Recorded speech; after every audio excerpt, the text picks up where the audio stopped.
पहले मैं एक रहस्य स्पष्ट कर देना चाहता हूँ कि हम सभी आत्माएं हैं। ये देह तो हमारा वस्त्र है और आत्मा एक लंबी यात्रा करती आई है, देह रूपी वस्त्र बदलती आई है, इसकी चर्चा हम कर आए हैं। लेकिन आने से पहले वो कहाँ थी जी? ये प्रश्न सबके मन में भी उठता है। कहाँ से हम आत्माएं आई और कहाँ हमें वापस जाना है। ये दोनों शब्द प्रस्तुत हैं सब जगह कि हम आए हैं और हमें जाना है। हम इस संसार में मुसाफिर हैं, ये संसार मुसाफिर खाना है, हमें तो अपने घर जाना है। तो पहले तो ये जानना चाहिए कि हम सबका घर कहाँ है। इसकी अविद्या डिफरेंट फिलोसफीज में रही है। वास्तव में अगर किसी से पूछें, किसी विद्वान से पूछें कि तुम आत्माएं कहाँ से इस धरा पर आई हो, तो मैंने बहुतों से प्रश्न पूछे थे अपने छोटी आयु में। कोई भी इसका ठीक उत्तर नहीं दे पाता था।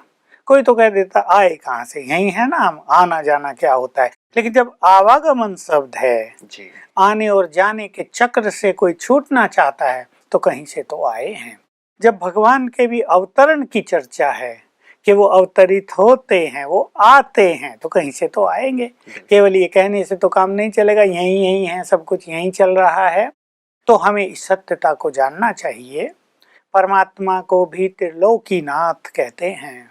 3 लोक हैं। एक ये स्थूल लोक जहाँ आत्माएं शरीरों के साथ अपना पार्ट प्ले करती हैं, इसको मनुष्य लोक भी कहते हैं, इसको मृत्यु लोक भी कहते हैं। ये सारा आकाश, ये सारी पृथ्वी, ये सारी प्रकृति, सारा सागर सब इसके अंदर आ जाता है जी। जहाँ आकाश समाप्त हो जाता है उसके परे भी कुछ है, सफेद प्रकाश आएगा, उसको सूक्ष्म लोक कहा जाता है। जो फरिश्तों की दुनिया है, ब्रह्मा विष्णु शंकर के जहाँ लोक हैं, उनकी पुरियां हैं, उसके परे गोल्डन रेड लाइट आएगी बहुत दूर। अब ये आकाश की दूरी है, इसको नापा नहीं जा सकता, अनंत दूर कह सकते हैं हम। उसको ब्रह्मलोक कहते हैं, जिसको परलोक कहा जाता है। उसे मुक्ति धाम, शांति धाम, परम धाम भी कहते हैं। वही असली धाम है परमात्मा का और वही असली धाम है हम आत्माओं का। देखिए भगवान के लिए ऊपर इशारा करते हैं। कोई चाहे कुछ भी कहे, लेकिन ऊपर को, या ऊपर वाला जाने, या ऊपर है कहीं। फिर ये भी कह देते हैं सब जगह है, वो एक अलग मान्यता हुई। लेकिन परमात्मा का मूल वतन और हम सब आत्माओं का मूल वतन वो ब्रह्मलोक ही है, जो सबसे ऊपर है। उसको मुक्ति धाम इसीलिए कहा जाता है कि वहाँ हम सभी आत्माएं अपनी मुक्त अवस्था में रहती हैं, जहाँ न कोई कर्मों का बंधन है, न कोई विकारों की जंजीरें हैं, न कोई संबंधों की परेशानियां हैं। आत्माएं अपनी संपूर्ण स्थिति में स्थित हैं। उसको शांति धाम भी कहा जाता है, क्योंकि वहाँ अनंत शांति है। आत्मा और परमात्मा दोनों ही देह से न्यारी स्थिति में है वहाँ। तो एकदम से डीप साइलेंस, जैसे शांति का सागर वहाँ लहराता है, तो वो शांति धाम कहलाता है। वहाँ से आत्माएं अपने अपने समय पे इस संसार में पार्ट बजाने आती हैं। चक्र पूरा होता है, कलयुग का अंत आता है, फिर परमात्मा उन्हें वापस ले जाते हैं। अब इसमें एक मुख्य बात ये है जो जानने योग्य है और जो उन व्यक्तियों के लिए या तपस्वियों के लिए परम आवश्यक है जानना, कि वहाँ सभी आत्माएं सदा नहीं रहती। कुछ आत्माएं मान लो, हालांकि वो बियॉन्ड टाइम है, वहाँ वर्ष और घड़ी और घंटे सब नहीं होते, फिर भी मैं एक उदाहरण देता हूँ कि कोई आत्मा वहाँ 1 वर्ष रही, कोई वहाँ 50 वर्ष रही, फिर नीचे आ गई, कोई वहाँ 100 वर्ष रही, कोई वहाँ 1000 वर्ष रही, कोई वहाँ 4500 वर्ष रही, 4500 वर्ष रही, इससे भी ज्यादा 4900 950 वर्ष रही, क्योंकि इस पूरे चक्र की आयु 5000 वर्ष है। तो जो आत्माएं वहाँ लंबा समय रही मुक्ति धाम में, वहाँ वो संपूर्ण शांति में हैं।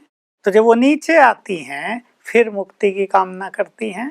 जब इस संसार में दुख होता है, जब बंधन महसूस होता है, तो उन्हें घर की याद आती है। जैसे यहाँ आप देख लें, हम कहीं बाहर गए हों अपने घर से और 10-20 दिन में हमें थोड़ा कष्ट होने लगे, तो खाना भी अच्छा न मिले, लगता है अपना घर ही अच्छा मच्छर काटने लगे तो कहेंगे यार घर याद आ रहा है, अब तो यहाँ मन ही न लगे, लोग बोर करने वाले, हमारे ढंग का काम वहां हमें न मिले, तो घर याद आता है ना। तो आत्माएं क्योंकि बहुत समय अपने घर में मुक्ति धाम में रही हैं, तो इस संसार में आने पर जब उन्हें कष्ट होने लगता है, जब वो विकारों के बंधन में बंध जाती हैं, जब कर्म बंधन उनको बेचैन करने लगते हैं, जब वो दुखी होकर भगवान को पुकारती हैं, तो कहती हैं हमें मुक्ति दो। भिन्न भिन्न धर्मों में मान्यता है भगवान आएगा, कोई कहते हैं कब्र से निकाल कर ले जाएगा, कोई कहते हैं उनको मुक्त करके ले जाएगा। भारत में मान्यता है वो पतित पावन है, सबको पावन बना कर ले जाएगा, वो महाकाल है, सबको देहों से छुड़ा कर ले जाएगा। श्रीमद् भगवत गीता में भी इसका बहुत अच्छा वर्णन है। 11वें अध्याय में 10वें अध्याय तक भगवान अर्जुन को अपनी महिमा का वर्णन, अपना संपूर्ण परिचय ज्ञान देते हैं। तब अर्जुन कहता है कि मैं आपका ये स्वरूप देखना चाहता हूँ। तो उन्होंने कहा मैं तुम्हें दिव्य दृष्टि देता हूँ, क्योंकि इन नेत्रों से तुम मुझे नहीं देख सकोगे। और परमात्मा ने उसको अपना विराट स्वरूप दिखाया, वहां श्री कृष्ण के रूप में दिखाया है।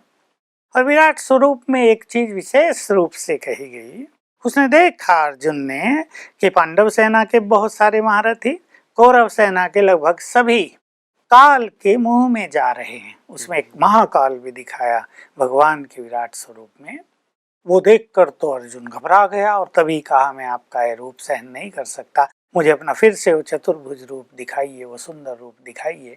फिर उसी रूप में आ गए। तब कहा हे अर्जुन मैं महाकाल हूँ, मैं सभी को ले जाने के लिए ही आया हूँ, तुम इन्हें मारो या ना मारो तो भी ये मेरे द्वारा मारे जाएंगे, इसलिए तुम निमित्त बन जाओ। तो बहुत अच्छा वर्णन श्रीमद् भगवत गीता में है और ग्रंथों में भी है कि भगवान इस धरा पर आते हैं सबको वापस ले जाने के लिए, इसलिए उसको मुक्ति धाम कहते हैं।